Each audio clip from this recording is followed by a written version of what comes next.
Yo, what is going on, everyone? My name is Nick, or the Notorious Fantasy, and in today's video, we're going to be going in depth into my week number 6 running back start or sit decisions. We're going to be going in depth through every single matchup on the week from Thursday Night Football until Monday Night Football, and I'll be telling you guys whether I believe you should start or sit the running backs in all of those games. But before we can get into things, I would like to ask that if you guys are new to the channel and you do end up enjoying today's video, that you please make sure to hit that subscribe button down below. And while you're down there, whether you are new to the channel or not, please make sure you leave a like on today's video. It would help me out a ton. If you want to follow me on Twitter or X, please do so at NotoriousFantasy. And if you want to check out my weekly rankings as well as get an answer to any of the questions you guys may have, make sure to check out the Patreon link in the video description for $7.50 a month. So without further ado, let's get into my week number 6 running back start or sit decisions for the 2023 fantasy football season. We begin with a riveting Thursday Night Football matchup, the Denver Broncos at the Kansas City Chiefs. When it comes to the Chiefs running backs,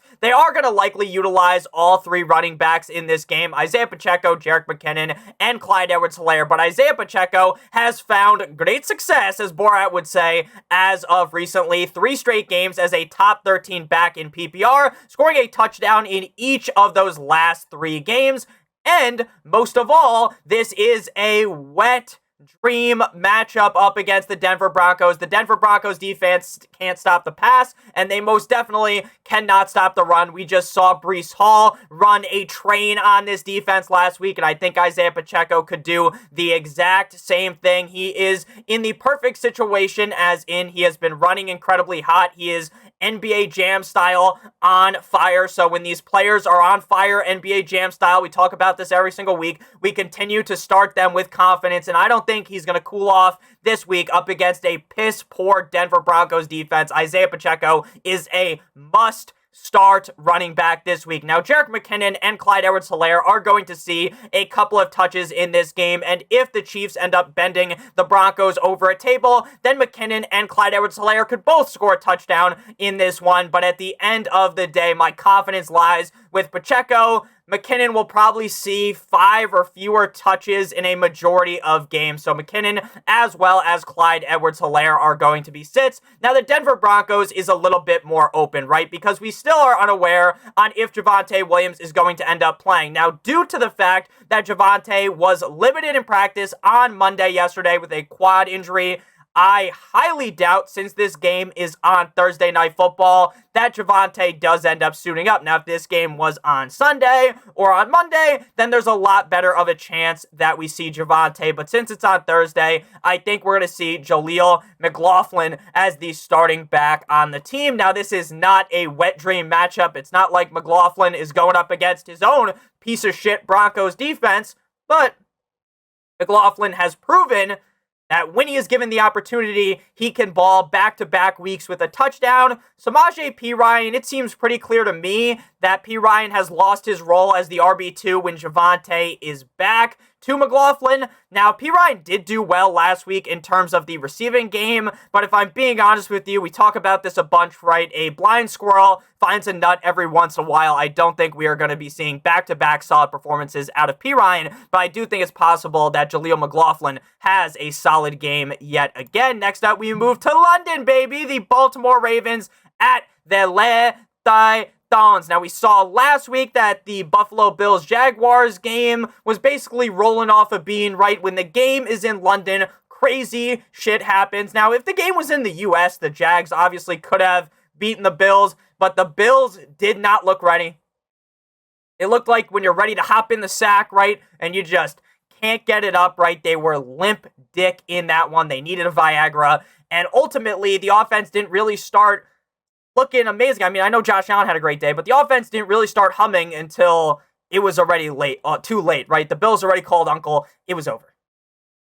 Then they started doing something. So there should be an interesting spot again in London. You really never know how the games are going to go. Derrick Henry's to start now. He was down bad last week up against the Indianapolis Colts, and it is very clear to me that his snaps get reduced in losing efforts. So if the Ravens are dogging the Tennessee Titans here, then Derrick Henry probably won't have a great day. But I still think you have to start him every single week due to the amount of upside that he has, and especially here in London. On paper, obviously the Ravens are a better team than the Titans. I know the Ravens just lost to the Steelers, but that was a division game, right? The Ravens, on paper, they should beat the dog piss out of the Titans.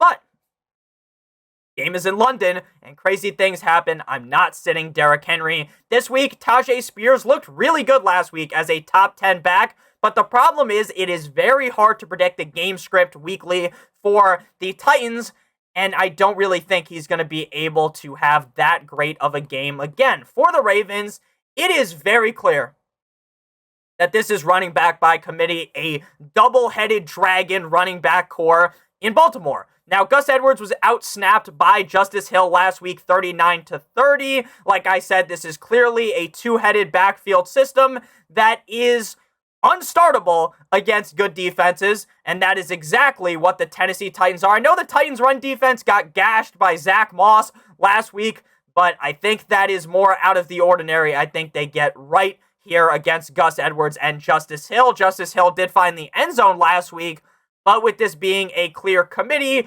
and the fact that they're facing a tough run defense, you should definitely be sitting down both Justice Hill and Gus Edwards. I'm firing up Derrick Henry, but again, I'm not as confident as I was entering into the season. Now we begin with the real Sunday slate, the Washington Commanders at the Atlanta Falcons. There is no way anyone on the West Coast, unless they're a Titans or Ravens fan, is waking up at 6:30 a.m. to watch the Ravens versus the Titans. So the games that the West Coast will see, starting with the left hands up, who are we? The Commanders at the Atlanta Falcons. Now I know there are always going to be people that get worried when their stud running back has a down game, right? Nick, Bijan Robinson played really bad against the Texans last week, right?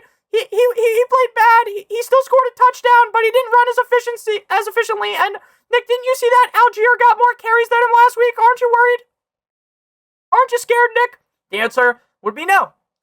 I'm not worried at all. Was I a little pissed off that I saw Algier get more work than Bijan Robinson? 100%. Arthur Smith, you need to figure this shit out. But what I will tell you is if you are going to panic, if you're going to shit your pants over one down game, then you're crazy. Because Bijan is a must-start running back every single week. I don't give a shit if he's going up against the 85 Bears or the 2023 Atlanta Falcons. I am starting him with confidence. Or if he's going up against the Commanders, I guess, because he's not playing against his own defense until practice. This Commanders run defense reeks to high heaven. I think Khalil Herbert would have probably ended up having quite a good day if he didn't end up getting whacked out Tony Soprano style in that game. So I love the spot for Bijan Robinson to hop back on the saddle like his name was Arthur Morgan. Brian Robinson, the battle of B-Robs here for the Commanders. He's a start as well. Now, he was, I said Bijan had a down game. Brian Robinson was down in the fucking gutters, right? Down terrible. He had a great matchup, wet dream matchup against the Bears, and he was bad. I'm not panicking, though. He's still a fine start this week against the Falcons. Obviously, I'm not as confident in Brian Robinson as I am in Bijan, but I definitely would lean with both of them being a start. Antonio Gibson last week pulled a rabbit out of the hat, right? I'll give him some credit. He did look effective catching passes last week, 4 receptions for 64 yards, but that was more targets than he has seen really all season and more than I expect him to get on a week-to-week basis. I fully expect him to fall back down to earth this week. Back to Tyler Algier. I know he did get more carries than Bijan last week, but he didn't do shit with it. Getting all the carries, but he's not running anywhere near as good as Bijan. So Arthur Smith, give Bijan more carries. He'll figure it out, though. At least I think so, right? I don't think Algier is going to be start-worthy, even in a good matchup against the Commanders. Next up, we move to the cold-like Minnesota Vikings at the Chicago Bears. Alexander Mattison, solid showing again last week up against the Chiefs. Now, he did only see 8 carries in that game, but in my opinion, that is due to game script, right? Because they were in a losing effort against the Chiefs, right? They weren't up big at really any point. And we all know that the Bears defense is dick cheese against the run.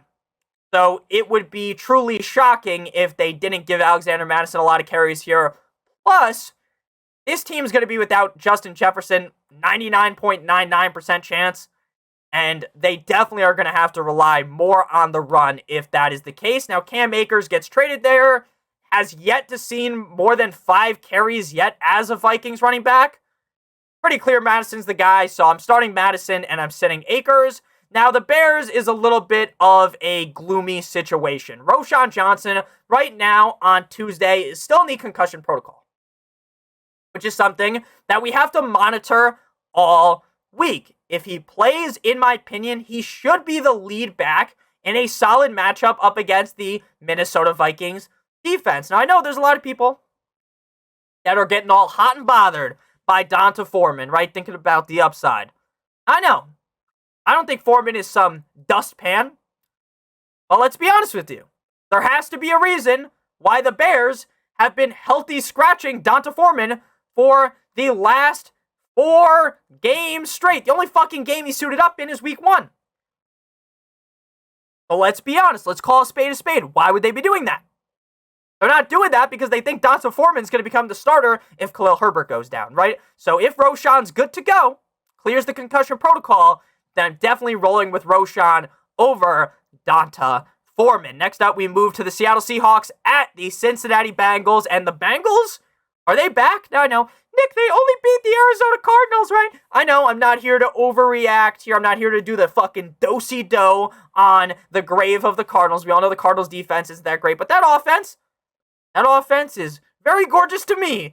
All right? I think that the offense is still pretty good. The Bengals are back. Jamar Chase, this was a massacre. This was a brutalization of the Cardinals defense by Jamar Chase. The man went fucking nuclear. Joe Mixon didn't necessarily go silent in that game. He, to me, looked okay. Couldn't get in the end zone. I played him a lot in DFS this week, and I was very disappointed because there was a bunch of opportunities for him to score, and he just couldn't do it. The offensive line wasn't really helping him out, though. That much, if the Bengals have really turned the page on the season, they can keep this up. Mixon should be a top 18-ish running back weekly. We've been talking about this over the last couple of weeks that the offense has really let Mixon down. It's not like Mixon is out there looking like Bo Jackson or something, right? Mixon, his career is now on a downward spiral. Now, he's not flopping like a fish out of water, right? He's not dead yet.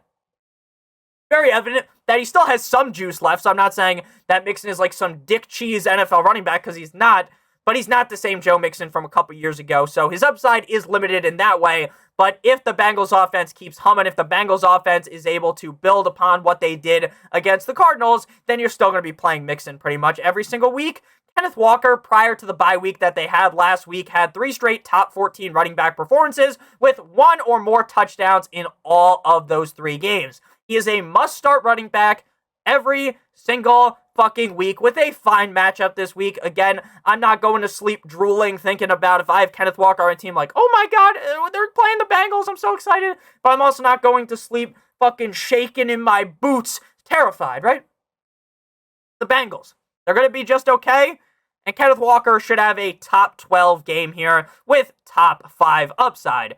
Now, Zach Charbonnet was a guy that I was banging the drum for in the offseason, right? We saw last year that Kenneth Walker really came on there once Penny got hurt. And I was like, you know what? Maybe Charbonnet, who was drafted in the 2nd round of this year's NFL draft, maybe he could compete with Kenneth Walker, who was drafted in the 2nd round of last year's draft. That doesn't appear to be the case. Now, we're still going to see Charbonnet every once in a while. Maybe one of these days, Charbonnet sneaks his way on into the end zone and scores a touchdown, and if you're the Kenneth Walker owner, you're fucking pulling your hair out. But at the end of the day, with how well Walker has played, it would appear that Zach Charbonnet's season only happens if there's an injury. Again, knock on wood, we're not rooting for injuries here. I'm just calling a spade a spade. I'm just being honest here. Travion Williams, backup running back for the Bengals, sees like 3 touches on a good day. So you're definitely going to be sitting him. If you guys have enjoyed the video this far, hit that like button, hit that subscribe button down below. Next up, we move to game number 6, the San Francisco 49ers at the Cleveland Browns. Now, I know Christian McCaffrey had a bad game for his standards last week, right? Oh my God, McCaffrey shit the bed. He was only the running back. He was only just barely a top 12 running back, right? He had a bad game for his standards, right? Zach Charbonnet would fucking murder someone to have a game like Christian McCaffrey had last week. So it was subpar for what you expect out of McCaffrey. But at the end of the day, it's not like McCaffrey sunk your metaphorical battleship. He sunk your team if you played him. He still scored a touchdown and has scored at least one touchdown in each game of the season. And I'm pretty sure he's on a streak dating back multiple weeks into last season. Again, it's not like the Browns are some pushover defense, right? It's not like Browns are some cakewalk. With how good the 49ers are, you're not fucking thinking about sitting McCaffrey, and you're definitely, even if the matchup's tough, I'm not ranking McCaffrey much lower than a top 3 running back. He could easily be, even against the Browns, the running back 1 on the week. Elijah Mitchell might play. He might not play. If he misses again, then Jordan Mason, the numbers Mason, what do they mean? Will be the backup running back on the team. Now, we saw Mason snuck his way into the end zone last week.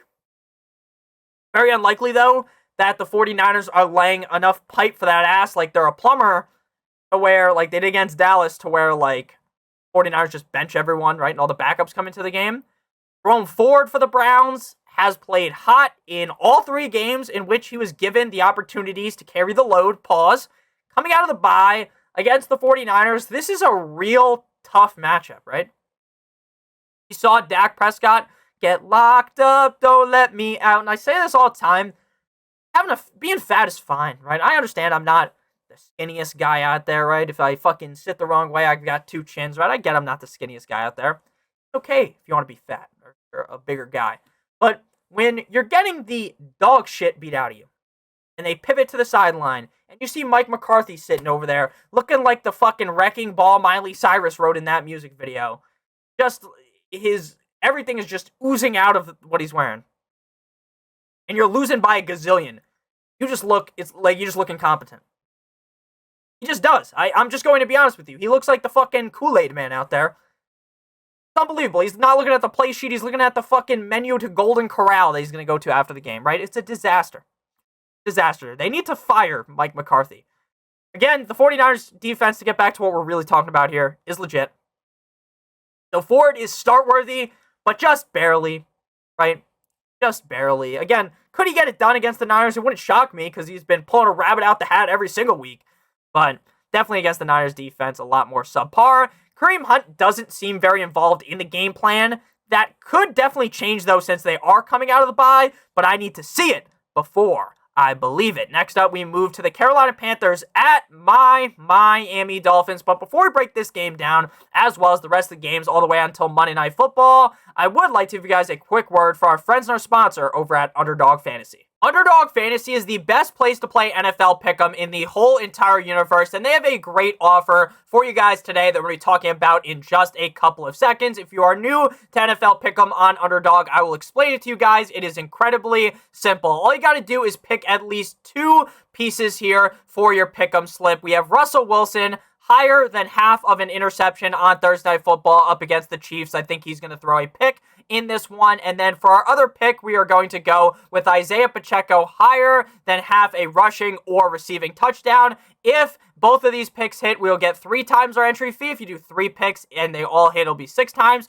4 picks is 10 times, and 5 picks is 20 times your entry fee. Now, if you guys are new to Underdog Fantasy and click on the link in the video description or use promo code Notorious, you must live in one of these states on your screen right now. You will get a first match deposit bonus of up to $100. If you deposit $100, they give an additional $100, $50 an additional $50, $25 an additional $25. The minimum deposit on Underdog is $10. And if you have a gambling problem, please make sure that you call 1-800-GAMBLER. Back on into things, Panthers at Dolphins. So we'll start off with the Panthers here. Very obvious, very clear, crystal clear.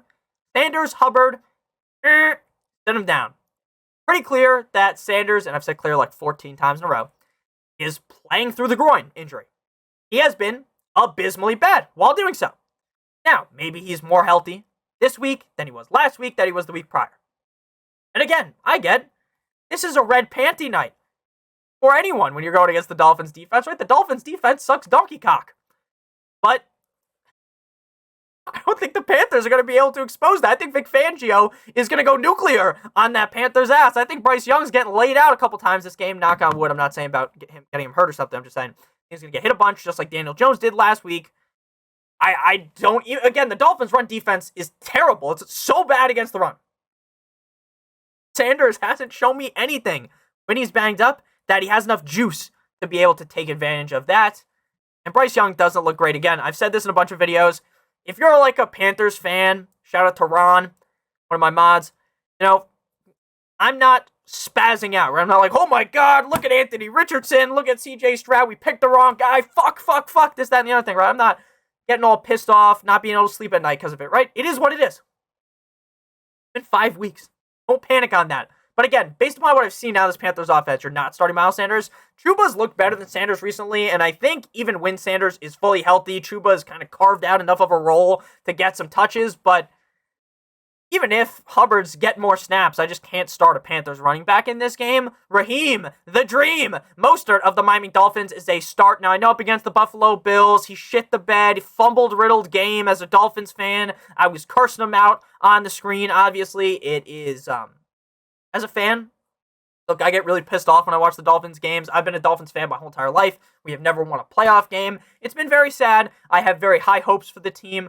I root for them, but I give it to you guys straight, right? I'm not over here giving you guys what I actually think is going to happen, not my, fabricated mind telling me, oh, Mostert's running for 700 yards on Sunday, right? I tell you how it actually is. I'm a big fan of the team. I get pissed off, right? We lose to the Bills. I'm pissed. Mostert sucked in that game. But last week, he took an L, but like Big Sean, he bounced back. Top 12 running back last week. We shall see if Jeff Wilson suits up. Now, the initial report when Jeff Wilson got hurt, based upon what Mike McDaniel said, I was like, okay, Jeff Wilson's not coming back till the end of the season, right? McDaniel's like, oh, we're going to try to hold him back from himself. Don't let him re-injure himself. He hurt this, he hurt that. He was like that operating game where the guy's on the operating table and you got to lift everything out. There's like 30 injuries. That's what Jeff Wilson suffered. Now, maybe he plays, maybe he doesn't. It will certainly throw a wrench into things, but I'm still playing Mostert. Devin, 2 chains. Devin, a chain. Devin, Jackie Chan, dealing with a knee injury. Based upon what McDaniel said in the press conference, it would appear that A-Chain's going to be fine. But again, that doesn't mean that you shouldn't monitor the injury. Just because I fucking listen to every press conference Mike McDaniel has, and I took it this way, doesn't mean that's exactly what's going to happen. So it's something to monitor. If he plays, even limited, I'm playing him. This guy needs 4 touches. He's going to get 120 yards and a tug up against the sorry-ass Panthers. Next up, we got the Indianapolis Colts at the Jacksonville Jaguars. The Jaguars, like we talked about earlier, they moseyed on into London town, I guess they were just staying in London, right? They 2-0 in London, the London Jags. Played good. ETN absolutely butt-fucked the Bills. ETN even tweeted out that he played against himself in fantasy with the laughing emoji, which is hilarious. Imagine being in the NFL and you're playing fantasy football and your fucking friends draft you. That'll never happen to me because I have the skills of baby Gronk playing football, but it is what it is, right? So, again, bent the Bills over a table, over 180 yards all-purpose, 2 tugs. Should do solid again against the Colts. Must start running back again. I get he hasn't been the most consistent back all season. And I get that the Jaguars as a whole have not lived up to expectations so far this season, but it seems like they kind of have started smoother sailing here in London. They're going to get back home to Jacksonville. And hopefully Travis Etienne has another solid game. Tank Bigsby, it feels like the team uses Ned Bigsby's brother less recently. Not really start-worthy while Etienne's active. Now the Colts, this is tough, right? Last week, I tell you guys, hey, I would start Jonathan Taylor, but I'll tell you, be a little bit cautious. Be a little bit nervous because they're going to ramp him up, right? Now, Jonathan Taylor could have went out there and, the Titans' run defense is amazing, but you saw what Zach Moss did to him. He clowned him. We could have seen Jonathan Taylor go crazy there, even on a few touches. Not an ideal start this week either. Not because of the matchup, but because they're going to keep ramping him up. They're using just the tip technique. But I will tell you, if the flip switched in this game and Jonathan Taylor fucking hanged his nuts on the Jaguars with 200 rushing yards and 2 scores, and Moss is a dud, would you really be that surprised? The answer should be no. So right now, gun to the head, I'm definitely more comfortable starting Zach Moss. Moss went nuclear in JT's return game, 190 all-purpose yards, 2 touchdowns, top 3 running back, out-snap Jonathan Taylor, 53 snaps to 10. Again, that's going to keep going up every single week for Jonathan Taylor. So Jonathan Taylor's like a fringe start. I do, though, believe quite soon we're going to see Jonathan Taylor take over as the guy.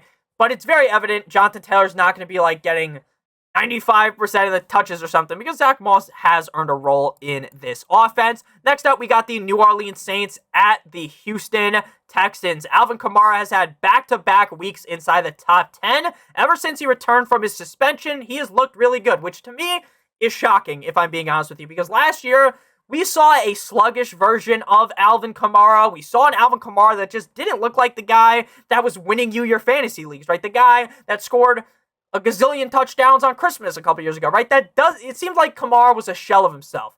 And I worried because they had Jamal Williams. They draft Kendre Miller that, hey, maybe the belief on the Saints is that, sure, they've got Alvin Kamara, they're going to use him. But he's lost a bit of the luster, right? He's lost a bit of the pizzazz that he previously had.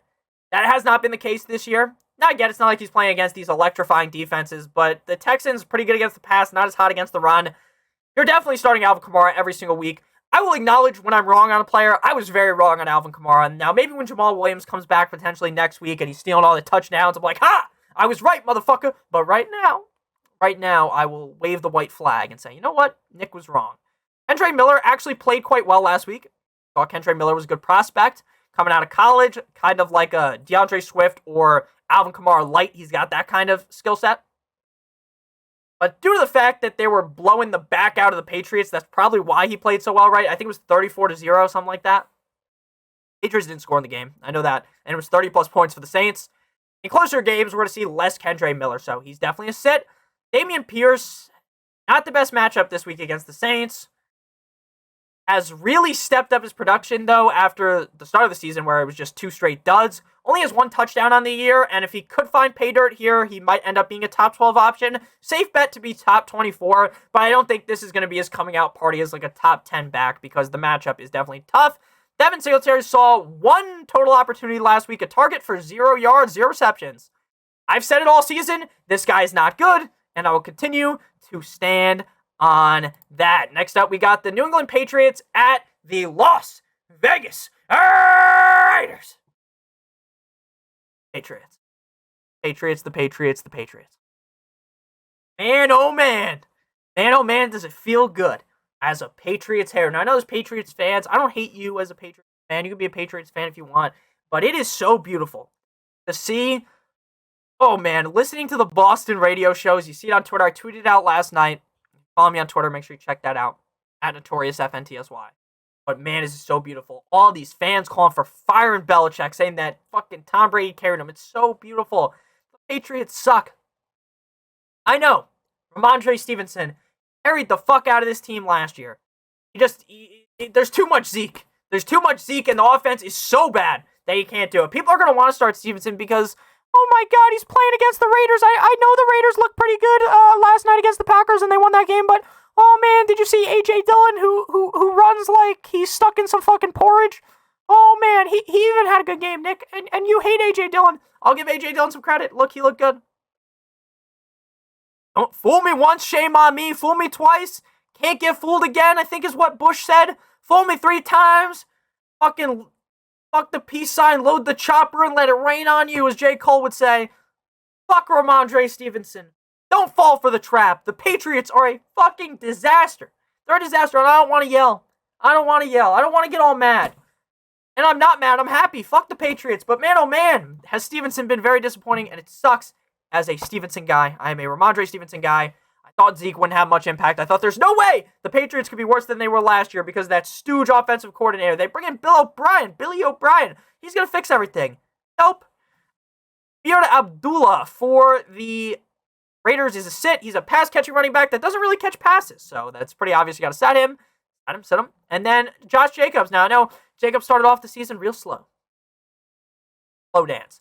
Everyone was panicking. Everyone's like, Nick, you told me to start Josh Jacobs. You told me to draft him. Oh my God, he looks so bad. Well, what I told you guys was he was going to start the season off slow because he showed up to the team very late in the process. He signed his 1-year contract very late. So, did that. You guys start off slow. We've seen it over the years.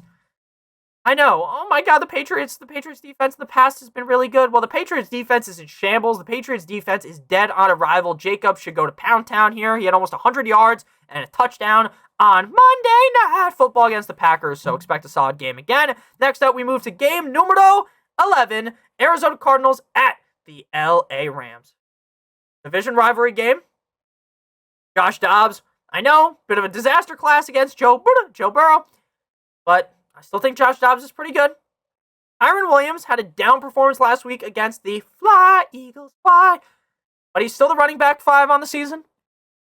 So you better believe, up against a bottom-of-the-barrel defense like the Cardinals, Kyren Williams is coming back with vengeance. Ronnie Rivers, the guy with a porn star name, the backup for Kyren, is unstartable. Barely sees the field. Now, the Cardinals are another one of these teams that is in a running back kind of hellhole right now. Now, again, it's not that I think these guys are bad. It's just a tough situation to look at on Tuesday. This will be much more clear as we get closer to the weekend. And Marty DiMarcado, the Italian stallion, appears to be the leader running back on the team. Top 18 last week after Connor went down. Has some solid burst and looks a little... Now, Connor could miss time with a knee injury. Could is the key word. Back, Connor. Deontay Ingram, been missing time with a neck injury that kind of flared up during week 4 or 5 game prep. It was one of the other, I think it was week 4 prep practice. What that tells you is that might be without Ingram and Connor, which will lead to Emari DiMarcado being a starter against the Rams defense. If Connor plays, you play Connor. If it's just Keontae Ingram and DiMarcado, I'm probably playing DiMarcado, but his value would be kind of submerged a little bit. So, this Arizona Cardinals situation again, don't put a bow on things, right? Oh, it's Tuesday. Nick knows exactly how this thing's going to play out, right? I don't have a fucking crystal ball. Gotta wait till later on in the week to really figure this one out. Next up, we move to the Philadelphia Eagles at the New York Jumbo Jets in Gotham. MetLife. DeAndre Swift, 4 straight great games. Fine matchup against the Jets. Again, I know the Jets defense is good. We saw Jaleel McLaughlin last week play well against them. I'm playing fucking DeAndre Swift. He's another one of these guys. You play, if they're playing the 85 Bears, I'm playing them. So, Nick, you already made that joke once, I know. But it's true. He's a must-start running back. Breece Hall had a huge game last week against the Broncos. As the leash came off, right? They started they're no longer reducing his workload. Over 170 rushing yards, 3 receptions for 17 yards and a touchdown. Round of applause for Breece Hall, but I'll tell you right now, this Eagles defense is not the Denver Broncos. They are not the Denver Broncos. Could Breece Hall have a great game? Again, 100%. But this is not the Broncos, so I'm going to subdue my expectations a little bit. Am I still starting Breece Hall? Yes, but am I expecting him to go fucking nuclear? No. And we saw Zach Wilson take a bit of a hit. A really easy matchup last week against the Broncos. And again, I know the Eagles haven't found form. Like, the Eagles still don't even look like the most complete team. Like, I know they're 5-0. I'm not taking anything away from them. They just don't look as good as I thought they would. But again, not necessarily early on the season. It's 5, but there's still time to improve for them. Dalvin Cook, this guy sucks. I'm going to be honest with you, I thought Dalvin Cook had some value. I thought he was cooked. But I thought, you know what, he has some value right early on in the season. Rodgers is going to be there. There's going to be no Breece Hall. The Jets are going to be in these games where they're going to have to run. They're not going to use Breece Hall as much. They're going to use Dalvin Cook. And Dalvin Cook's going to be good. Turns out once Rodgers fucking tore his Achilles, that was over. They couldn't run. Zach Wilson was bad. 2.7 yards per carry for Dalvin Cook. We don't really have to talk about him much more. You sent him. Kenneth Gainwell. Finally, it appears the Eagles have realized that it's DeAndre Swift season, and it has locked the door. Hold the door like Hodor on most of Gainwell's upside. Next up, we move to the final game before Sunday Night Football, and then we got Monday Night Football. The Detroit Lions at the Tampa Bay Buccaneers. David Montgomery has been a top 5 running back in back-to-back Michael Jordan 96-97 weeks. Regardless of the availability of Jahmyr Gibbs, have to start Monty.